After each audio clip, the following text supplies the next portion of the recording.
Apa sih yang merusak atau mengcancel program kita di pikiran ya, kalau misalnya kita maunya A tapi terjadi B gitu, karena ya itu tadi dari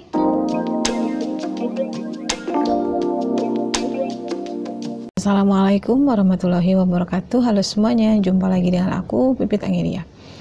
Di video kali ini aku mau sharing tentang teman-teman, gimana mengcombine atau mengkombinasikan ya riyadu istighfar dan juga sholawat. Nah, dalam membentuk kekuatan, dalam mempengaruhi ya kekuatan pikiran dan juga perasaan.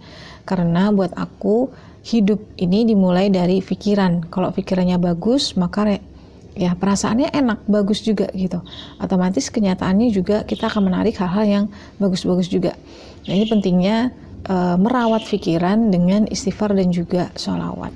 Selengkapnya tonton terus videonya ya. Oke, dari beberapa periode ini gitu ya, dari beberapa hari, beberapa bulan, dari aku pribadi gitu ya, merasakan salah satu kayak perjalanan spiritual ya, bisa dibilang, dari pikiran dan juga perasaan. Lalu karena aku fokus ya kepada ini mengelola pikiran, setelah aku dapat insight baru bahwa hidup ini memang dimulai dari pikiran gitu ya, gak sengaja gitu ya, aku tuh kayak selalu dapat artikel mengenai kayak gitu dan juga ini apa yang terjadi di hidup aku belakangan ini tuh kayak sesuai dengan apa yang ada di kepalaku gitu. Jadi lebih kayak bener ya gitu. Kuncinya adalah semua itu ada di pikiran teman-teman, karena otomatis ya pikiran dan perasaan itu akan sejalan sebenarnya. Saat kita mikirkan bagus, yang baik-baik gitu ya, perasaan akan enak. Tapi sebaliknya juga gitu. Nah, sekarang bagaimana men-setting pikiran ya supaya bagus terus? Ya nggak juga sih, nggak mungkin juga, cuman dominannya itu supaya yang bagus-bagus terus gitu. Nah, salah satunya dengan istighfar dan juga sholawat. Mungkin aku sering juga udah share perkara ini gitu. Tapi kali ini aku mau beri satu yang lebih spesifik gitu. Jadi pikiran atau otak itu kan kayak punya program gitu ya. Nah, programnya itu yang aku lihat yang aku pelajari di hari-hari belakang ini mirip banget teman-teman sama alat-alat elektronik seperti biasa kita pakai tuh, kayak handphone, laptop gitu ya. Dimana dia apa yang terjadi, data yang dihasilkan itu sesuai dengan data yang diinput. Nah, kalau misalnya data yang diinput terus kan kita masukkan data, enter gitu ya. Nah, kalau si handphonenya tadi bagus ya, kerjanya bagus, programnya bagus, maka dia akan cepet tuh memproses datanya, menghasilkan data seperti yang kita inginkan di awal. Nah, sama juga dengan otak ya, otak kita ini kayak gitu juga, karena dia punya ada gelombang elektromagnetik di otak kita ini gitu loh, yang menghubungkan ke semesta. Nah, otak manusia itu yang diabalikan dengan handphone tadi gini, misalnya kita punya keinginan A gitu ya, supaya A ini yang data kita input tuh A gitu ya, terus kita tekan enter, itunya kita pesen ya, kita dimasuk di pikiran gitu ya, terus harusnya yang terwujud atau realitanya kan ada juga, tapi kenapa kok B misalnya? Berarti ada yang salah dengan ini program kita yang ada di dalam pikiran.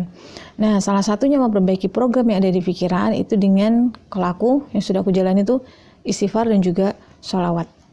Apa sih yang merusak atau mengcancel program kita di pikiran ya, kalau misalnya kita maunya A tapi terjadi B gitu, karena ya itu tadi dari keyakinan kita di masa lalu.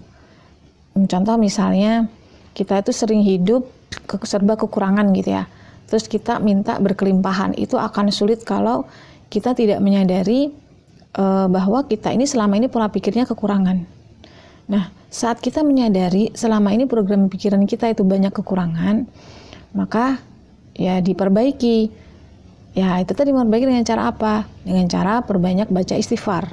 Saat kita membersihkan data-data yang lama gitu ya, di pikiran kita, seperti data kekurangan tadi kita keluarkan, kita hapus dengan cara istighfar. Artinya kayak kita tuh, oh ya selama ini aku salah nilai gitu.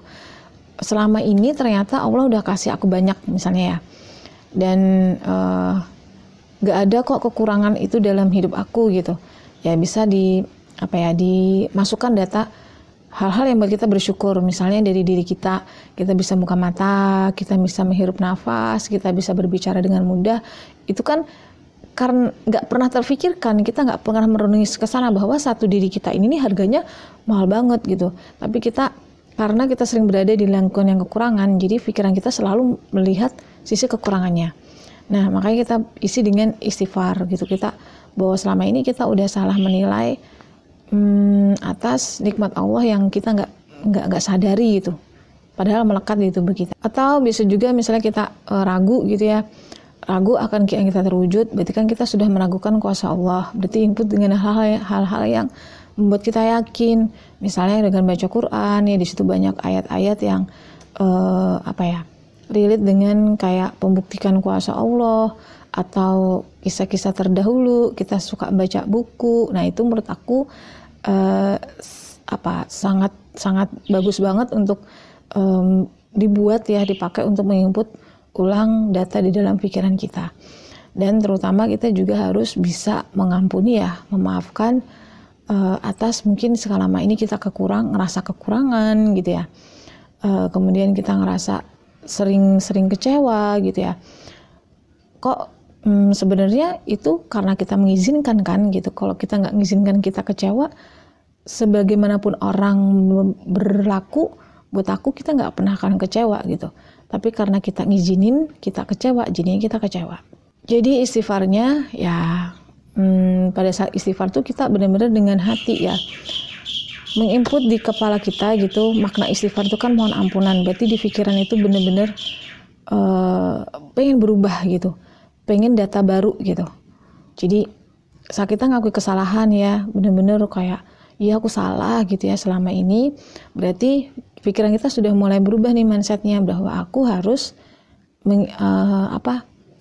menghapus kesalahan-kesalahan aku di masa lalu. Data-data yang udah masuk di dalam sini harus aku perbaharui dengan cara ya mulai berpikir yang baik-baik, data yang baik-baik dimasukkan, sumber-sumbernya bisa dari buku, bisa dari Al-Quran gitu ya. Isinya berasa kita istighfar tuh kita benar-benar berkomitmen untuk memperbaiki, merubah isi yang ada di dalam pikiran kita, dimana ya kita benar-benar berkomitmen untuk menjadi orang yang lebih baik, orang-orang yang berpikir positif, orang-orang yang berpikiran baik gitu ya. Nah setelahnya kan kita istighfar tuh ya, udah mengakui, terus apa doanya? Nah doanya itu kita baca sholawat banyak-banyak di sana. Nah untuk sholawatnya biasa aku shallallahu ala Muhammad ya, sholawat Jibril itu banyak-banyak pokoknya. Nah dari situ kita kayak kan kita pada saat baca sholawat mau doa kan menginput lagi nih di dalam pikiran bahwa aku berdoa dengan wasilah Muhammad gitu. Kan di pikiran kita pasti otomatis positif dong yang masuk gitu ya. Daripada kita berdoa dengan gak ada perantaranya, dengan diri kita sendiri, siapa kita gitu ya, tapi kita pakai sholawat gitu, otomatis kan yang input di pikiran juga beda gitu. Pasti ada keyakinan atau kepercayaan terhadap diri kita sendiri bahwa kita mampu gitu, atas kuasa Allah ya, atas izin Allah.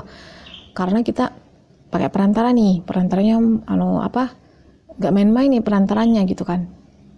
Jadi itu salah satu caranya untuk menginput ulang keyakinan atau pikiran-pikiran yang gak bagus di masa lalu ya, untuk diganti dengan yang lebih baik.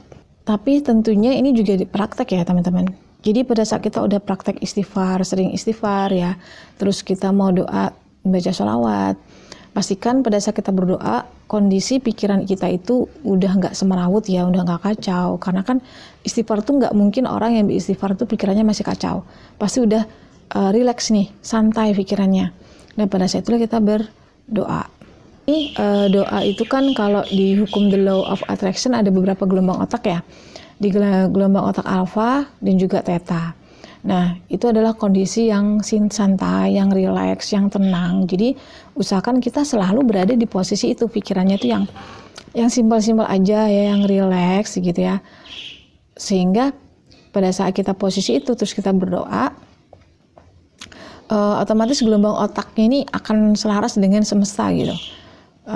Semesta, sistem kerjanya Allah ya, programmingnya Allah gitu. Jadi otomatis ya pasti terjadi gitu. Memang nggak mudah sih, aku juga merasa kayak nggak mudah gitu ya, tapi karena kita udah membiasakan diri ya, sesuatu yang dibiasakan itu kan pasti lama-lama mudah gitu, nggak susah lagi. Kalau ada hal yang negatif, kita langsung programnya udah baru nih, udah hal yang positif. Jadi kita ngeresponnya santai aja gitu, nggak berlebihan. Karena kayak laptop atau handphone tadi, kalau isinya terlalu banyak, terlalu macam-macam gitu ya, nggak santai, nggak rileks, maka runningnya, programnya itu akan berat berjalan.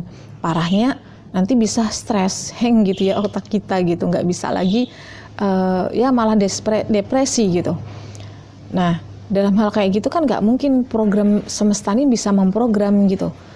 Sama dengan alat elektronik tadi, kalau udah banyak data yang masuk, aplikasi terbuka semua gitu ya nggak akan jalan programnya kayak itu. Jadi kita harus benar-betul mengkondisikan pikiran dan perasaan itu di state yang santai, yang nyaman, yang rileks gitu ya.